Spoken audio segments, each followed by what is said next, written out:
Good morning, good afternoon, good evening. This is Peter J. Redding at Tuesdays with Peter, and delighted to have you live or recording. I'm broadcasting from Texas, United States, this particular day after 4th of July here in the United States, celebrating our freedom. And on behalf of the rest of the planet, your freedom.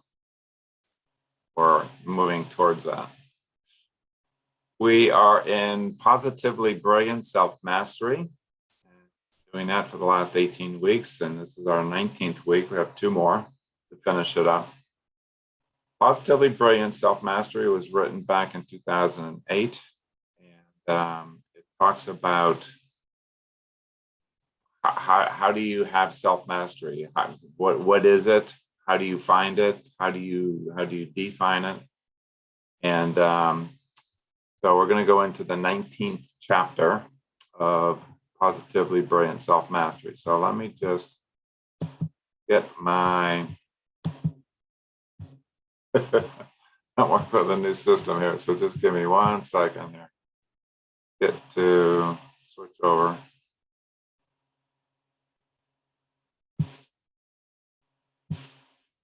There we go.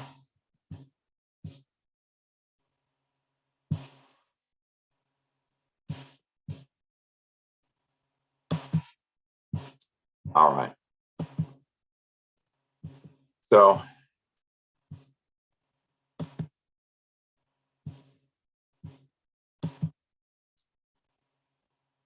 "19th week of Positively Brilliant Self-Mastery" by Peter J. Redding. And the section that we're working on today, or the chapter we're on today, Principle 19, is you know your innate gifts. You actually know your innate gifts. And the story will be contributed today by my good friend and colleague, Bonnie Leonard. Let me talk a little bit about a couple of excerpts from the book itself. You know how much I love the quotes, and the quotes here is one from Mary Lou Retton, which is a gymnast, Olympian, gold medal winner back a number of years back now. And here's what she says about gifts. As simple as it sounds, we all must try to be the best person we can by making the best choices, by making the most of the talents we've been given. Couldn't have said it just more plainly and more simply, more directly. Thank you, Mary Lou. And I'll just go through and read some of the excerpts from the book. And this comes word for word from the book itself. You know what your innate gifts are. It's a really simple question, isn't it? You initially received innate gifts at birth, maybe even before you were conceived. They may or may not be developed. That part is up to your human nature's free will. Either develop them or not develop them.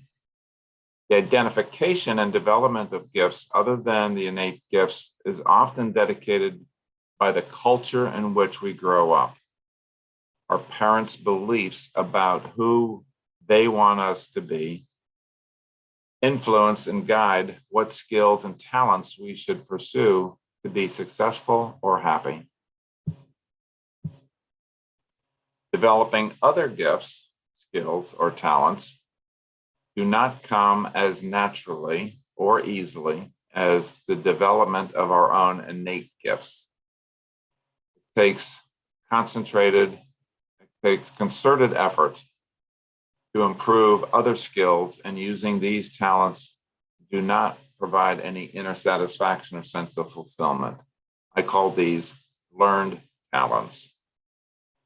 Examples of my own learned talents have been business, negotiating, writing contracts, systems infrastructure, learning foreign languages. That's another whole story right there. And networking. Okay, those are all learned talents. I don't believe that those are innate talents for me.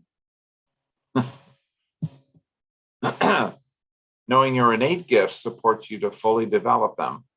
You have to develop them in order to grow your full personal capacity and most valuable resources to fulfill your innate life purpose. There's a connection there. There's a deep connection between knowing and developing my innate gifts and being able to fulfill my life purpose, is what I'm trying to say there. When you develop learned talents, you are restricting yourself. I'll say that again. When you develop learned talents, in other words, ones that are not your innate gifts and talents, you are restricting yourself. Think of your innate gifts as the power tools you have been provided to do your unique work or make your unique contribution to your world. Think of your learned talents as the arduous hand tools that continue to give you blisters. I was quite clever then, wasn't I? You may be thinking, I have developed several skills to become very successful at what I do. I too, earlier in my life, developed many learned talents to the point of working to a working competency, and some even to the level of a high proficiency. Those learned talents provided me a lot of material success. They just did, right? Material success. And the price I paid for developing those learned talents, developing these learned talents, was an investment of extraordinary effort, extraordinary time, and extraordinary energy. It just took more of me to develop those things because I was, in some sense, I was forcing it as opposed to having it kind of bubble up from within. Was all this time spent developing my learned talents wasted? No, not completely. All of my experiences and learning got me to where I am today. Would knowing my innate gifts earlier in life have served me better? The answer to this question will never be known. For me, when I was ready to know, I knew. And so I don't regret all of that. I don't go back and belabor that. It was my life's journey. And so I'm sure that there were some things that came out of learned talents and gifts that have supported me to be a better learner, maybe. I don't know. At this point in your life, the question becomes, what innate gifts are within you that you have been ignoring in favor of developing what the outside world has told you to develop? By choosing to really know and develop your innate gifts, you can begin to fully use your innate gifts to make the greatest contribution you can during the rest of your life. This conscious choice to know and develop your innate gifts also bring a deep and enduring fulfillment. The road to self-mastery must travel through the land of knowing your own innate gifts. That's my belief. That's my experience. That's my experience with my clients. You can continue to use your learned gifts and you can have a comfortable life. You can have a prosperous life, but you will not have the depth of fulfillment that you can have by developing your own innate gifts. Just my belief. You don't have to believe that, but that's my belief. And my encouragement for you to really get to understand and dig down deep into you in terms of what natural gifts and talents do you have, and which ones are being ignored or which ones need to be further developed. Yeah. So that's what we're into today.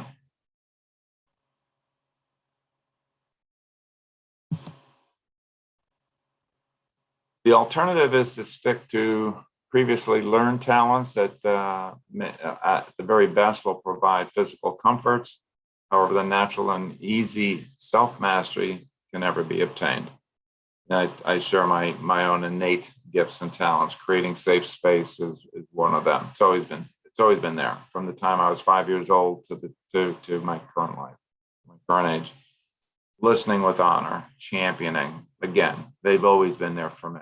When I think back to my college days or high school days or early career days. All of these things have been there. Not necessarily as fully developed as they are now, but still there. Facilitating magnificence, loving, seeing the best in everyone, seeing conceptually. It's natural for me, it's absolutely natural. Communicating complex concepts so that others can understand. Again, it's always been something that's been easy and readily available for me. Knowing my innate gifts was my first step in the self-mastery cycle of knowing, living, and celebrating my own innate gifts. I now have the clarity to employ more of my innate gifts in my daily work and certainly in my life's work. Life has become easier from a standpoint of being congruent with utilizing my natural gifts. Learning and further developing my innate gifts feel more natural. My curiosities run parallel with my innate gifts. I also find that I learn and master competencies that are congruent with my innate gifts more quickly. It's easier. It flows. There's not the same angst. There's not the same struggle. There's not the same effort that has to go into learning things that are not my innate gifts. All right, so let's get on to Bonnie's story here. A little detective work is the way she titled her story. And I think you're going to find this very interesting. Very learned woman. Yeah, my fellow New Englander. So Bonnie, wherever you are, I hope you are doing really, really well today. Thank you for this beautiful story. Not so fast here. There are some real challenges in discerning our innate gifts. They come so automatically for us that it's usually difficult to see them. As a child, I was aware of those talents that won approval from my parents and teachers. I observed my father's and grandmother's pleasure at school achievement, so I became one of those top of the class kids. Since all of my relatives remarked on what a good little mother, quote unquote, I was, I also took this talent to heart. But once I completed my coach training courses, I realized the importance of determining my natural gifts on a more conscious level. So I did some detective work on my own behalf.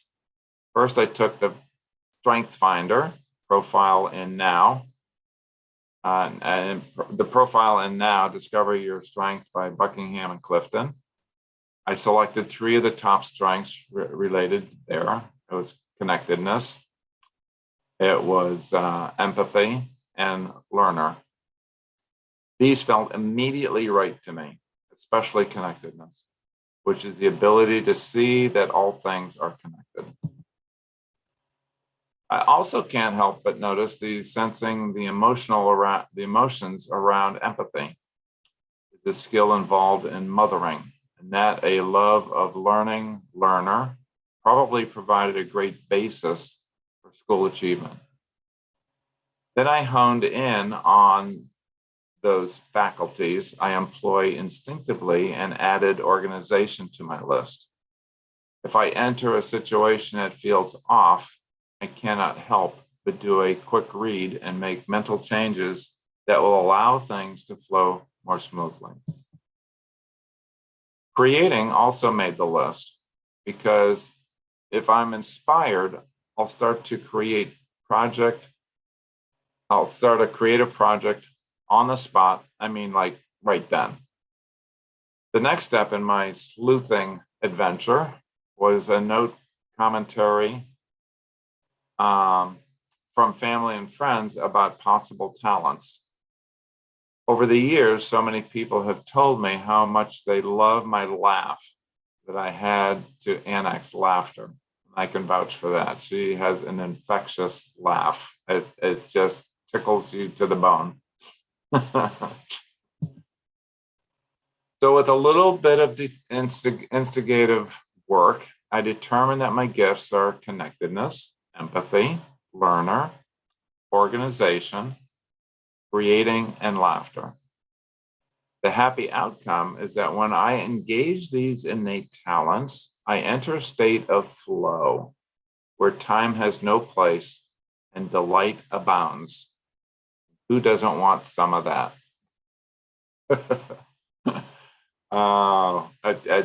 Just reading this gets me back in touch with the magnificence of Bonnie Leonard. And she is every bit an ounce of her being is connectedness, empathy, learner, organization, creating, and laughter. So thank you, Bonnie.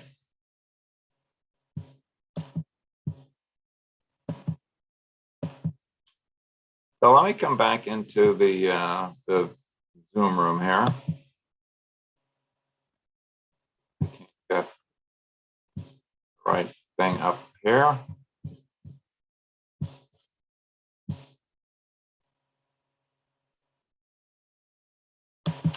There we go. And I see some others have joined us. Rajiv, welcome. And Sharmeen, welcome. I guess my comments around this and just kind of reviewing what I wrote and what Bonnie wrote, there is a sense of ease, flow, grace when I am utilizing my natural gifts and talents. There's a sense of there's a satiation. There's this feeling, a satisfaction of I'm actually doing, because in the gifts and talents, it's mostly a sense of doingness as opposed to a sense of beingness, although beingness kind of creeps in there as well. But when I'm doing what I'm designed to do, what I'm created to do, and I'm applying that towards my life purpose of what I'm here to contribute, then I have an awesome sense of satisfaction, personal fulfillment, personal, yeah, you go, Peter. Keep going. You're doing great. You know, keep it up. There's also a sense of ease, flow. I think both I and Bonnie use that sense of flow. Like, yeah, as opposed to when I try to learn a second language or a foreign language, which I am awful at. And I literally got sick. Like when I was trying to learn Japanese many years ago before going to Japan and living there for 4 years. It was not pretty. So I want to open this up in terms of insights from Rajiv and Sharmeen and Sunny in terms of your own strengths and knowing like the ones that feel more natural for you, the ones that feel more in alignment with you. Any insights in terms of knowing your own innate gifts as opposed to, again, those that you have been some cases forced to learn or directed to learn or encouraged to learn. Anybody want to add anything or anything that you got out of the readings today?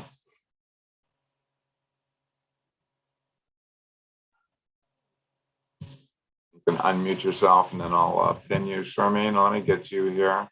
You can turn your video on, I'll pin you. Not really camera ready, but thank you. There you go. Yeah, go ahead. Yay. Yeah. So, Peter, you know what I found so amazing about, when we did the entire foundation session and I rediscovered some of my the natural gifts and strengths. What was really amazing is that a few years ago I had done, the strength profile, and so many of those overlapped, and that was something that it's a kind of a survey that you have to take and all of that, and this was done in such a different, beautiful way, and the overlaps were absolutely outstanding, if you can call it that, and so many more insights that I got about myself through this entire journey. And one of the things that came up for me was in this one was sustaining balance, which is a natural gift, and I've realized that more and more how important that is to me in my life. To have that the mental energy to keep going in everything that I do. So uh, that was really powerful for me. So a couple of things. One is that natural gifts and talents have always been there. Is that story that I get from you? Regardless of how you've gotten to them, and they get reinforced with maybe a different approach, or and adding some things to it. But the other thing I also get is a sense of real joy as you're just sharing. Your face is lighting up of like, I'm happy to be me kind of thing. It's like, Yeah. woohoo! And when I'm engaged in and utilizing that toolkit, let's if I reduce it down to like, I'm a woodworker and I love woodworking. So if I use the tools that I've been given, I'm a happy guy. If I try to use tools that were not given to me, all right, so Peter, here, you need to do this or you need to do that, and I try to use something else that's not natural for me, it's arduous. It's not as joyous, it's not as joyful. But when I am being me and doing me, then it's like, Absolutely. Yeah. there's a sense of flow, there's a sense of joy. Yeah. Now, can you share a little bit about the development vis-a-vis, the juxtaposition between developing a tool that you don't necessarily come naturally for you, in my case, language, and versus as a gift or strength or tool that you've been given that is a natural talent for you, and the difference between trying to develop those two things? Right. And just while I share that, so for example, when I'm communicating with people one on one, I feel like I'm able to connect with them very deeply, and I can feel the energy kind of going back and forth. And I know that for me, a learned behavior, if I can call it that, is addressing very large crowds. And when I have to do that, I know that I need to do a lot of prep, both from a content perspective as well as getting into the mind space of speaking. And maybe when it goes well, there's I feel a little bit of a rush, but I do know that there is a lot that it takes for me to do that, versus connecting one on one with people, which I do so easily. So both are communicating, but different modalities of communicating, and I see how the energy dips a little bit in one area, and the other one is it's a real high that I get. It's a great point. I hadn't thought about that, but the different ways of applying it, or the situational part of it, what may change it. But the sense of getting ready to do something that's not natural for me, that's not what I call a God-given gift and talent. It takes more energy. It's not as satisfying. You can feel good about it, and I have, but it's like if I learn like the one Indian word that the Hindi word that I learned, I just get overjoyed when I can say that. And it's shunya. That's like, for those that aren't Hindi, that means nothing, zero, nada, zilch. Yeah. And but it took me 8 years to learn that and be able to say it right. When I can do something that is natural to me, it's like, oh, that felt so good, right? And it just seems to flow easier and take less energy. Yeah. Outstanding. Thank you, Charmaine. Anything else you want to add? Thank you. I'm good. Thank you. Yes, you are. All right. There you go. Sonny, let me Right, get right. you. Let me get you in here. Yeah, I see you're, and that's such a great. I still love that name for you. There we go. Go ahead. Thank you, Peter. Yeah, so I usually refer to my chart, like my tree of life, when I am going through these sessions, and I was looking at all the fruits, and in some way, I feel that uh, all these natural gifts and talents, in one way or the other, another, kind of came in my life. Not on the same job at one point, but Oh, whenever they were there, including the childhood times. Like I used to do a lot of storytelling in my back of the hmm, notebook when I was sitting in a class. oh, And at that time, it's just that fulfillment or that comfort of doing it, or doing an IT tool, like that's another of my talent. So all these little snippets, I was seeing that there was always this deep sense of satisfaction. And then I was looking at, in all of my natural gifts and talents, I have to say that all of my values are intact hmm, when I'm doing even any one of them. And I was just relating it that, it's like the fruit is made up of all the roots. yeah, So, it's in congruence. However, if I look at any other job where I was feeling that fear or that nervousness or that repetition of, a block, why should I do it? And why am I supposed to do this job? I just feel that's because it was not in line with, some of those values or something. So I just feel that's what I was taking. And the other word which I kind of took from, I think early on it was mentioned, the word flow. hmm, And flow is one of my values as well. And I am kind of researching on what leads to flow. And I figured out that, that it's like a balance between discipline and surrender hmm, is when you get to flow. And my feeling is that all my natural gifts and talents allow me to be in that balance. So it does not require me to push myself for discipline, nor does yeah, it require me to you know, surrender to something which I don't wish. So I think that balance comes through this. So that's what I think the flow, which was mentioned even in your book, kind of gets to it. So that's what I feel about natural gifts and talents. So it's great. Yeah, the other thing which I also opened up my Galloper strength, that was done some time back, but there are themes there. So, even at the time when I had done it and I have been referencing it, I think those were broad themes, and I used to keep looking at them and seeing whether it, is this me? Okay, which one is me out of those whole list of this, and whether could, but the natural gifts and talents which come out from the core selfie process and all, I think they are my words. So they yeah. kind of give me that very meaningful thing. Like rather than a theme, it is just the exact thing what I want to say. Okay, this is what I mean for myself. So that's, I think, very helpful. Wow, wow, brilliant. Thank you. And I have great admiration for the Strengths Finder. I do. But I think that what you're pointing to, at least in part of what you're saying, is that that's a little bit more generic.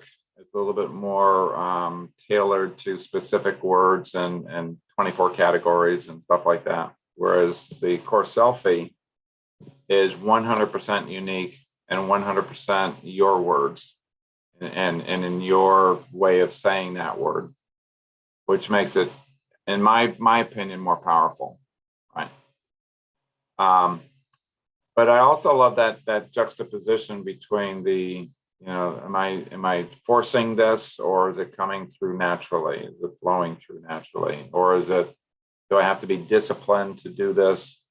And in a sense, I would say yes, because it's still my responsibility to develop my natural gifts and talents and to be able to, employ them, use them, learn from them, strengthen them, and so on as I move forward in my life. But it's not the same sort of drudgery that I had to do or still do with things that don't come naturally. It's like I physically got sick trying to learn Japanese physically. God. Oh Lord. Yeah, so let me let go of that one. Let me get back to my natural gift and talent here of just talking. Connecting. Um, um, yeah, and I also heard in your sharing, Sunny, that when you reflected back to things that were going on in earlier life, they were also showing up. The list that you got from the CoreSELFie list of or approach to getting your natural gifts and talents. You want to say a little bit more about that in terms of, reflections of, I don't know, high school days or childhood or early career that when you reflect back on that, the jobs maybe that you had seem to go easier because you're using some of your natural gifts and talents, or the reverse, or any reflections at all? Yeah, so like, right from childhood, as I said, that, storytelling part was a favorite pastime and it was my comforter. And Yeah. I didn't realize, or neither did I develop it. So I think you are right in saying that whether I developed this, because what would have happened is if I develop it, I am actually nourishing it. Though I am a natural at it, but I also have to be competitive in the world with whatever, if other people have this strength and, with the technology and all. But I think I would not have ever um, felt that I don't have energy for it and things like that. So that happened in early childhood with some of them. In my earlier jobs, I reflect that I was using some of my natural talents on few of the projects, so a part of the role. And when that opportunity to use my talent came, I used to shine. Yeah. Yeah. And those were my days where I was doing good grades, or like, getting those promotions or, accolades. And on the other time, it used to balance off. So I think it's very interesting. That's what I have been looking at. And then the other interesting part, the B list, which is I'm looking at most of my B list, was something which was happening off and on in my personal life, not my professional life. Mm. Those hints of the B were there, but not very active during my whole 36, 37 years. So that's what at least I can see of those talents. Yeah, beautiful. Yeah, And I am just like, one more thing which I want to say is I'm going to use this session. After this, I'm going to try and make a job description with all my natural gifts and talents and see what job comes out of it. I love it. I love it. Yes, I encourage everybody on the planet that listens to this to do that exercise. Take your natural gifts and talents and make a job description that employs or requires all of those talents. And you find a job doing what you are designed to do, love to do, feel great about doing it. You'll have a happy career and a happy life. Yeah, love that. Just out of my own personal curiosity, if you feel willing to share that, Sunny, send it to me, okay? Sure, Peter. I love So that. not today, like it's late in India, but Yeah. and also happy Independence Day for you and all Americans. Thank you. But yeah, I'll get back to you tomorrow. I'd love to see it. Yeah. It is a choice. I mean, that's kind of the bottom line of this whole part of the conversation, at least, is that I have a choice to either follow and congruency with my natural gifts and talents or not. I can just, look at regular job descriptions and say, yeah, that looks interesting, or I could do that, or that would bring me happiness or pleasure.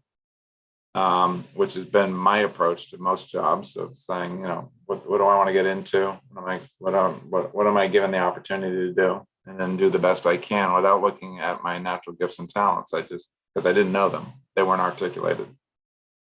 Some of them were kind of obvious for me earlier in life, but not necessarily intentional. Yeah. So I love that approach. Flip it around.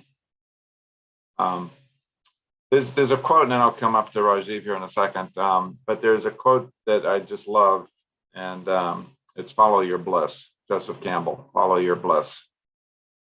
And if you think about this, the succinctness of that, follow your bliss, it's basically, and in context of what we're talking about today, if I am doing what I am created to do, and I do easier and more flowingly than other things that I'm not designed to do, then there's a sense of bliss, there's a sense of joy, there's a sense of happiness, there's a sense of feeling good about myself. Right? The opposite of that, or the contrarian part of that, is if I'm not following my bliss, then I'm following maybe consciously or overtly or forcing myself to do things that I don't particularly like, but I'm doing it because I'm told to do it. I'm doing it because it pleases other people around me. And so I'm a huge advocate of do what pleases you and pick the jobs that you love doing, and you will excel. You just will, because it feels great. It's following your bliss. It's following, and it's also congruent. One of the things that you mentioned earlier, Sunny, was when I'm doing, am I utilizing my natural gifts and talents and developing those, employing those in my work, then my values seem to also reinforce that. It's almost like three ropes that come together to make a stronger rope. You have a thread of core values, you have a thread of natural gifts and talents, and you have a thread of contribution, which we call life purpose. And those three things just work together. And they're designed to work together because the creator did it that way. So it's not like a mistake, and it's not just only some people do that. No, I don't believe that. I think that if you honor your core values, you are utilizing your natural gifts and talents, and you're pointed in a direction or a job or a life that is fulfilling your life purpose, then there's, again, even a deeper sense of flow. So, yeah. Thanks, Sunny. Let's get Rajiv in here. Rajiv, what's going on for you? What's happening? What are you ruminating about?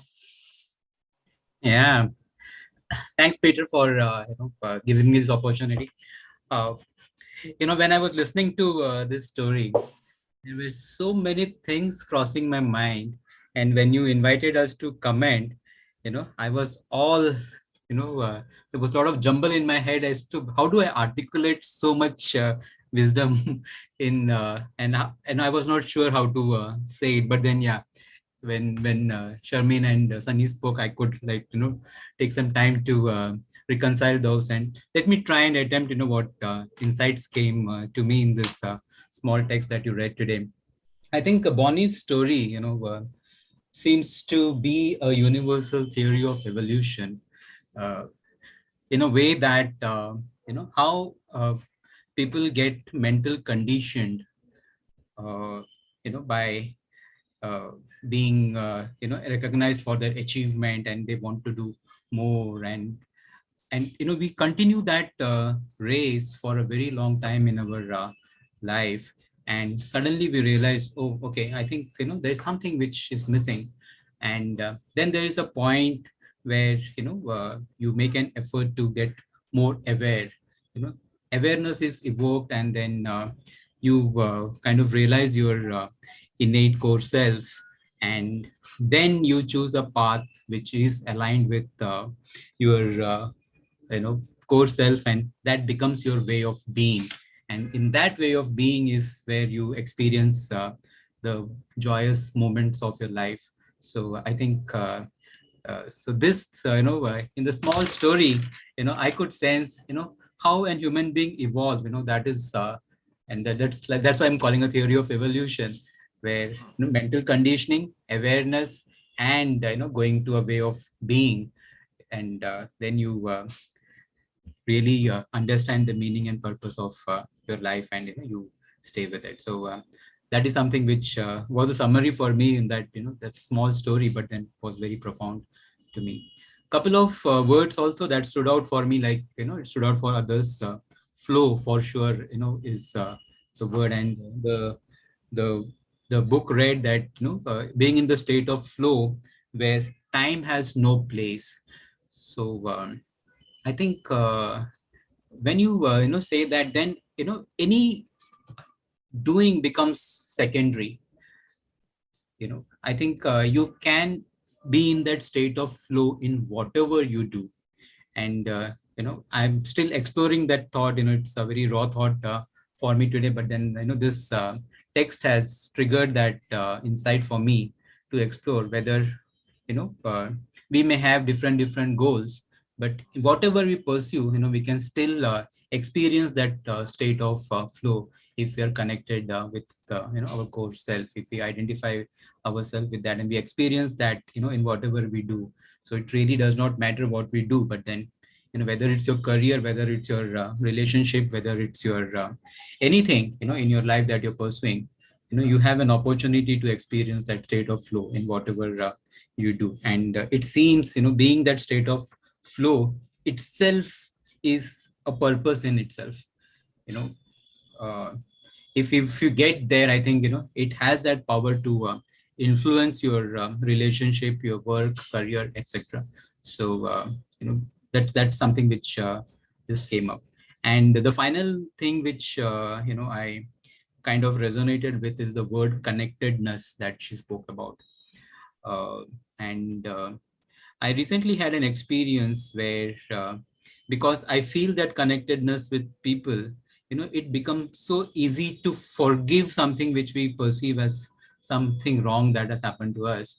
And, then we are not really holding anything against them, because there is an, connectedness with the beingness of people. And then you really don't judge them on what they have done to you.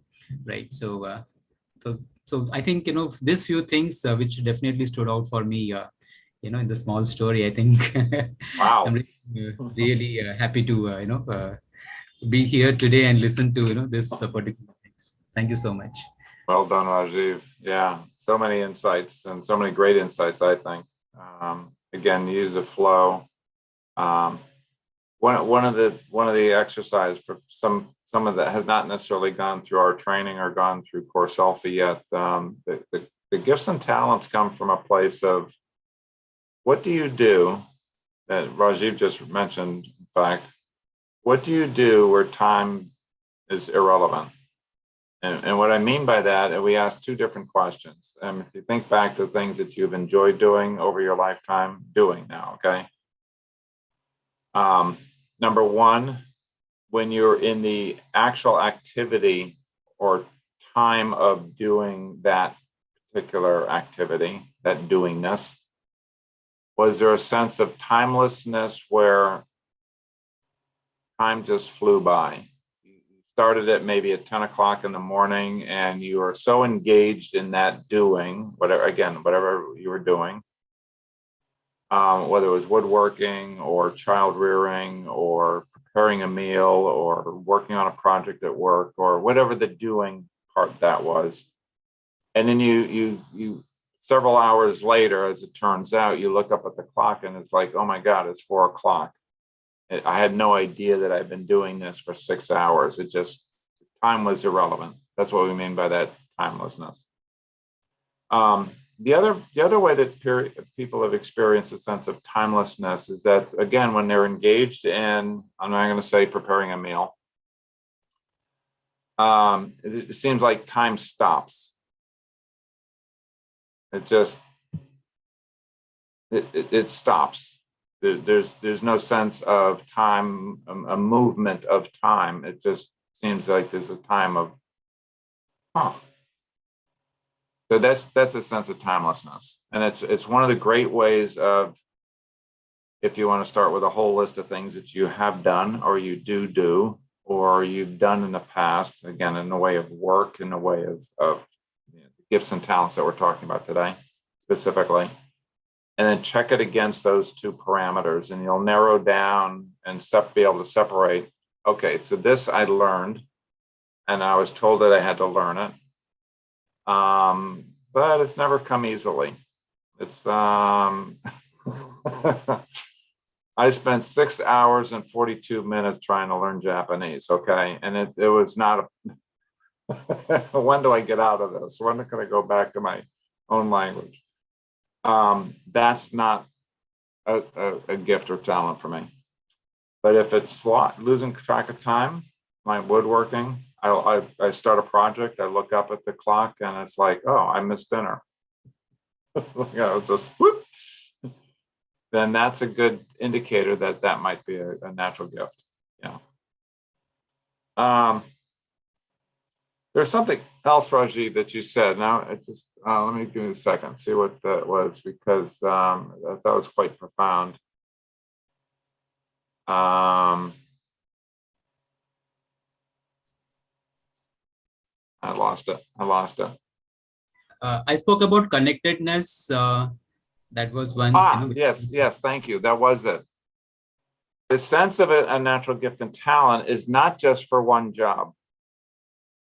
It's not just I can use this at work, or I can use this as a dad, or I can use this as a woodworker. Natural gifts and talents show up regardless of what I'm doing, or can show up in terms of what I'm doing, or what stage of life, or at my day job, or my at home. So there is that sense of ubiquitous. It can be used anywhere, everywhere, not just in one place or for one period of time during your life. And I love that sense of, this is universal. This is, how do I bring it into child rearing? How do I bring it into my professional job? How do I bring it in as a leader? How do I bring it in as a retiree? How do I bring it in as I'm going through projects that I'm doing at home, etc. So I love that concept, and I have found that to be absolutely categorically true. Yeah. Now, I may not use every single one of my talents, my natural gifts and talents, every single time that I'm, focusing on a particular project. That has not been my personal experience, but it has been my personal experience that even working with clients as their visionary coach, they have gifts and talents that they don't even think about relating to what they're doing right now. So there's a client, previous client that I had, and I looked at their list, and I think she was talking about something like a big project that she was involved with at work. And I looked down at her natural gifts and talents, and I said, so how could artistry, that was one of her words, how could artistry support you? Bringing that skill, that natural gift and talent into this, I forget, project or task or assignment. And she immediately came up with like, oh, wow, I would have never thought of that. But here's how it would apply. Here's what I can do. And she was just lit up. She's like, oh, wow, I can't wait now to bring that sense of artistry into my project that she was just talking about. So yes. It's powerful. A couple of you have now referred to CoreSELFtech, and I am, marketing is not one of my natural gifts and talents, by the way. But go to CoreSELFtech.com, www.CoreSELFie.com, or CORE, Selfie, SELFIE.com. And there's a free downloadable exercise there that will get you to what we're talking about today and what we've been talking about for the last 19 weeks now, in terms of identifying your core values, your core strengths, your core purpose. Please use that. Please give it to everybody that you know on a planet that you know or that you live with, or that you want to have a better life. That's my way of paying it forward. Yeah. Any last concepts or words from you, Rajiv, in terms of this? Yeah, on the lighter note, Peter, this 1 hour that we spend with you, and so passionately you conduct these sessions. I think this is a real life example of being connected with the being and the time It's such a timeless affair for you. It is. Thank you for that. I received that fully, and thank you for that. Right. I see Vivek has just joined us and coming in late, but I know he is a passionate practitioner of using his own natural gifts and talents. And or Charmaine, anything else that you've heard, or Sunny that you've heard that you'd like to chime in on? We've got what? Let me look at my clock here. We got about 10 minutes to wrap it up. Again, I lost track of time. This must be part of my natural gifts and talents.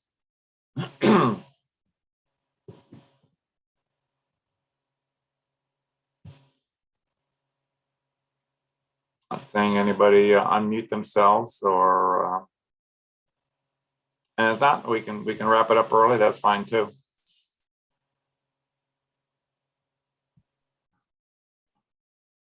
So I was wondering about learned natural gifts and talents.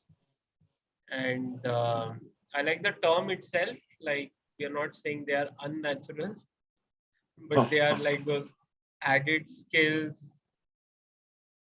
And it's difficult for me to say because, you know, I don't see it on at least the core selfie or, you know, that way we project it. But would you not say that it will be difficult to function in the world if we didn't have some of those learned talents? Like, because, and where am I coming from is that at times there is a will which you have to apply to accomplish certain tasks. And that means you are making an effort, you are picking up certain things which are not really in you, but they are necessary. So it may be necessary to get to that point. And I think I am also kind of looking at those Maslow's hierarchy, that when you are not at that level of basic needs, and you know, so many people in the world are like striving for money or, you know, for meeting those basic needs, they need to have that real everything to get there. And then from a certain level, once that is taken care of, they can actually get into self-actualization and the mastery. And what Yeah, I know. In fact, I had the exact same conversation with a relative of mine yesterday. Don't you have to, in order to put food on the table or meet the needs of your family, do things that aren't necessarily part of your natural gifts and talents? And here's my answer to that: is I don't think so. I don't. I think that it's common, like 99.9% of the planet believes that you have to do things, learn things that are not natural gifts and talents in order to survive. Quite in some cases, quite literally, like find food. I hold, and I'm very familiar with the Maslow hierarchy of needs, and you know, you don't get to self-actualize until you put a roof over your head and you've gotten food to eat and you can sustain yourself and so on and so forth. I think that's from a primitive standpoint, that's probably pretty true. I'm not sure that's true ultimately.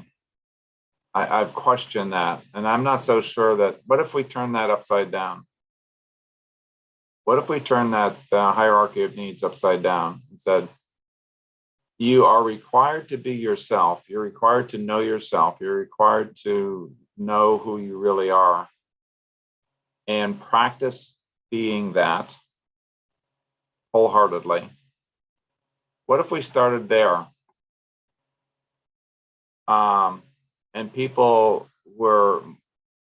had a sense of fulfillment from the get-go, and then decided a career path, then decided what to study, then decided what they wanted to do with their life. Here's my supposition. Okay, so this, I know this, people that are hearing this go, well, this guy's nuts. He's obviously not living in the real world. But here's my supposition: is that when a human being knows who they really are, that sense of innate self, core self, and they live the life from there. They'll have more food than they need to eat. They'll have more work than they can do. There'll be more happiness and fulfillment in their life that will propel them to do even more of it, because it feeds their soul. It feeds their, and physically and metaphysically feeds them. Not the way the world is now. It's not the way my world operated in the first 30, 40 years of my life. You know, there's certain things I had to do. There are things I was forced to do. I had to learn these things. I had to go to university. I had to understand business. I had to do this, that, and the other. Was it awful? No. You know, like I said, I was well rewarded for that in the physical world. But I question the supposition that no, you have to have a roof over your head first, and you have to eat. I get the physiological part of that, by the way. That's not lost on me. But I'm not so sure you have to wait until all those other ones are satiated in order to have actualization. I don't. I knew a woman at one point in time in my life that she had $1 left to her name. And what she did with it was buy a rose and then gave it away immediately to somebody that she felt would brighten her life up. Probably one of the happiest people I've met in my life. And she was, by any measure, by any person, destitute. She didn't particularly have a place to live. She didn't know where her next meal was coming from. But she had this heart of gold that she saw the world in a way that, frankly, at that point in time in my life, I didn't. So I think there's some practicalities to that question, and that most people are going to come down on, you have to, sometimes you just have to do what you're not meant to do or good at, but just force yourself to do it. So if that end of the spectrum is true, okay, and I'm not saying that it's not true, I'm just saying that I think we could look at it from a different perspective. Let's shoot for 80% doing the things that I'm gifted at doing, and 20% of things I just force myself to do. I don't like doing it. I don't want to do it. I'm not happy doing it.